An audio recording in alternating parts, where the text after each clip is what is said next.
Assalamualaikum warahmatullahi wabarakatuh. Kembali lagi bersama saya Anggi Anjani dengan NPM A1G 022054. Baiklah, pada kesempatan kali ini saya akan melanjutkan tugas pembuatan video presentasi mata kuliah pengelolaan pendidikan yang diampu oleh Bapak Dr. Muhammad Kristiawan MPD. Oke, pada pertemuan kali ini kita akan membahas tentang bab 9, yakni manajemen kurikulum. Oke, yang pertama ada konsep dasar manajemen kurikulum. 1. Pengertian kurikulum menurut para ahli. Adapun menurut Rusman, kurikulum merupakan segala upaya sekolah untuk memengaruhi siswa agar dapat belajar baik dalam ruangan kelas maupun luar sekolah. Rusman juga memandang kurikulum ini sebagai semua kegiatan yang diberikan kepada siswa di bawah tanggung jawab sekolah. Kemudian yang B, menurut Harold, kurikulum merupakan semua kegiatan yang diberikan kepada siswa di bawah tanggung jawab sekolah. Kemudian yang C, menurut Ramayulis, kurikulum merupakan salah satu komponen yang sangat menentukan dalam suatu sistem pendidikan. Karena itu, kurikulum merupakan mencapai tujuan pendidikan sekaligus sebagai pedoman dalam pelaksanaan pengajaran pada semua sisi dan tingkat pendidikan. Nah, jadi kesimpulannya, kurikulum itu merupakan seperangkat rencana dan pengaturan mengenai tujuan, isi, dan bahan pelajaran, serta digunakan sebagai pedoman penyelenggaraan kegiatan pembelajaran agar untuk mencapai tujuan pendidikan secara efektif dan efisien. Kemudian yang kedua, pengertian manajemen kurikulum. Manajemen kurikulum merupakan sistem pengelolaan atau penataan terhadap kurikulum secara kooperatif, komprehensif, sistemik, dan sistematik yang dijadikan acuan oleh lembaga pendidikan dalam rangka mewujudkan ketercapaian tujuan kurikulum atau tujuan pendidikan. Selanjutnya yang B, ruang lingkup manajemen kurikulum. 1. Kurikulum tingkat satuan pendidikan atau KTSP.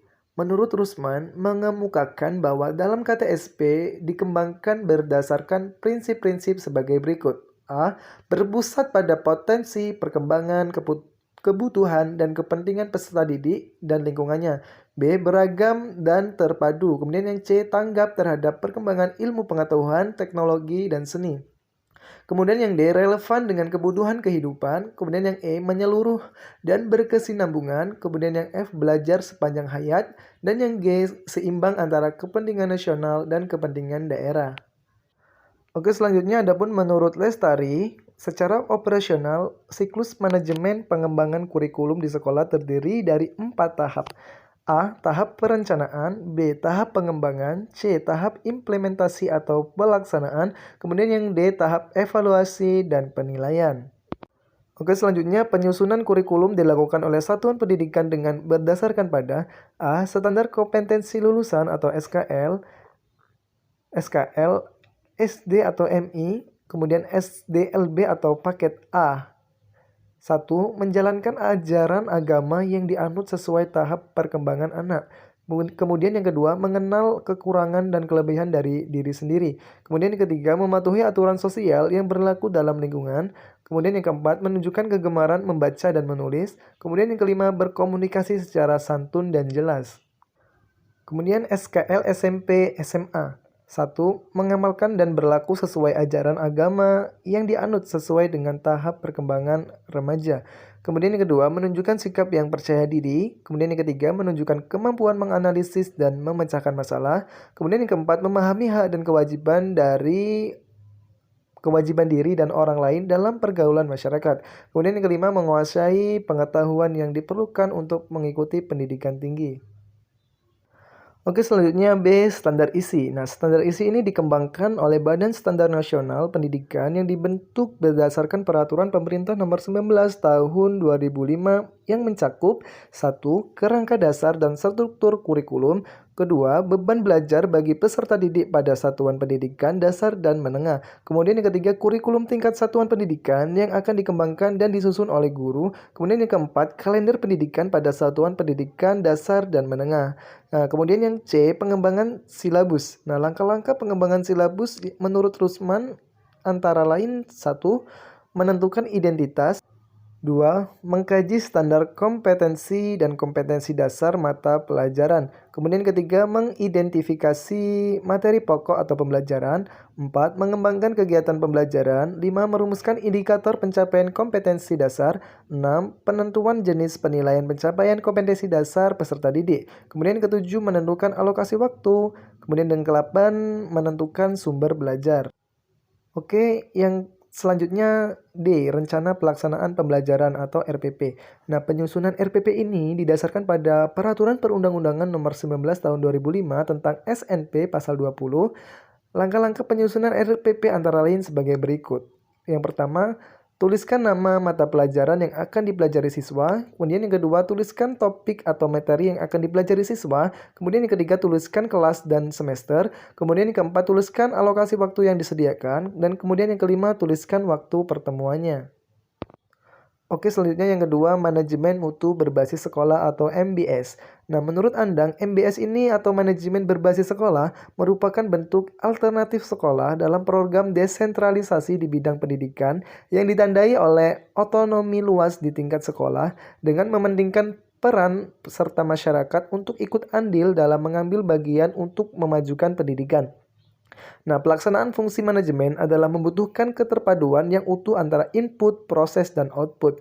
Dalam aspek output, keberhasilan pendidikan selama ini hanya terukur dengan melihat prestasi belajar siswa yang ditunjukkan dengan nilai ujian akhir nasional atau NUAN maupun prestasi akademik lainnya. Namun sebenarnya target utama dari MBS ini adalah dapat menciptakan output pendidikan yang berkualitas dan mampu berdaya saing sehingga berdaya guna ketika berada di masyarakat atau user pendidikan lainnya. Ya, inilah yang disebut sebagai outcome pendidikan, bisa dipakai di dunia kerja maupun berkompetisi di dunia global.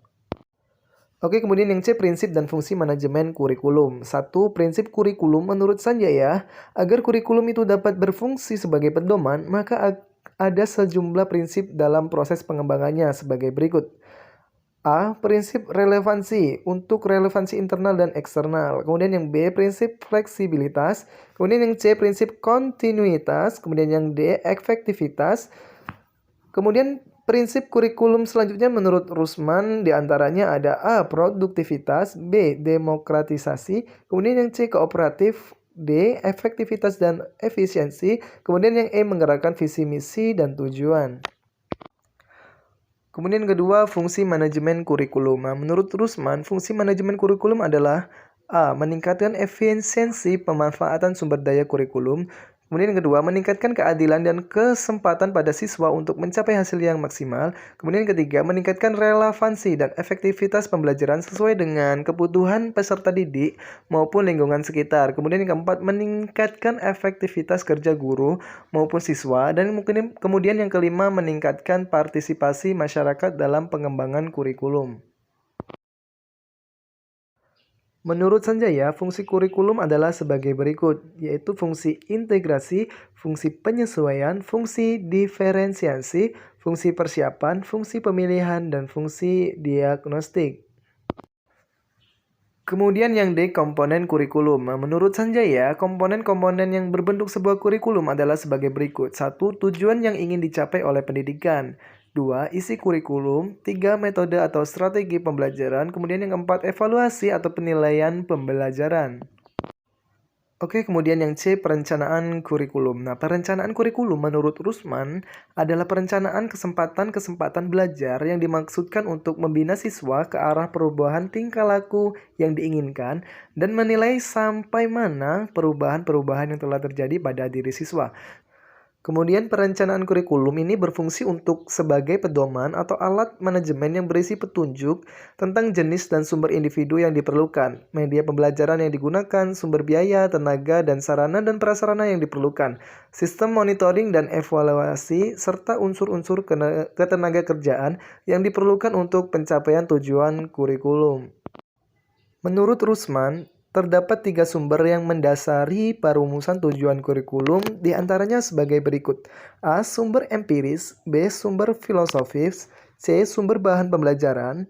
Kemudian ada landasan perencanaan kurikulum menurut Rusman adalah sebagai berikut. A. Sebagai kekuatan sosial, B. perlakuan pengetahuan, C. pertumbuhan dan perkembangan manusia. Oke, kemudian yang F, modal implementasi kurikulum. Miller dan Seller menggolongkan model implementasi kurikulum menjadi 3 bagian, diantaranya sebagai berikut. Yang pertama, the Concurrence Based Adoption Model atau CBAM. Ini merupakan sebuah model yang dilakukan dengan mengidentifikasi tingkat kepedulian guru terhadap sebuah inovasi kurikulum. Kemudian yang kedua, model Leadwood. Model ini memfokuskan pada guru. Asumsi model ini adalah A. Setiap guru mempunyai kesiapan yang berbeda. B. Implementasi merupakan proses timbal balik. Kemudian yang C. Pertumbuhan dan perkembangan dimungkinkan adanya tahap individu untuk identifikasi. Kemudian yang ketiga, model TORI. Nah, model ini untuk mengunggah masyarakat mengadakan perubahan. Dengan model ini diharapkan adanya minat guru memanfaatkan perubahan. Oke, selanjutnya yang H, evaluasi kurikulum. Nah, yang dievaluasi adalah sebagai berikut. 1. Proses analisis kebutuhan dan kelayakan. 2. Proses perencanaan dan pengembangan. 3. Proses implementasi atau pelaksanaan. 4. Proses evaluasi kurikulum. Dan kemudian yang kelima, proses perbaikan kurikulum. Adapun menurut Shriven, evaluasi kurikulum dilakukan dengan evaluasi sumatif. Evaluasi sumatif ini memfokuskan pada hasil program secara keseluruhan. Evaluasi sumatif terdiri atas 2 pendekatan, yaitu 1. Pendekatan sistem tertutup. Pada evaluasi sumatif sistem tertutup, evaluasi berasal dari sekolah atau sistem sekolah. Kemudian yang kedua, pendekatan sistem terobosan. Dalam sistem terobosan, tujuan evaluasi kurikulum adalah untuk mengadakan perbandingan. Baiklah, sekian penjelasan materi dari saya. Sampai jumpa lagi di pertemuan bab selanjutnya. Saya akhiri. Wassalamualaikum warahmatullahi wabarakatuh.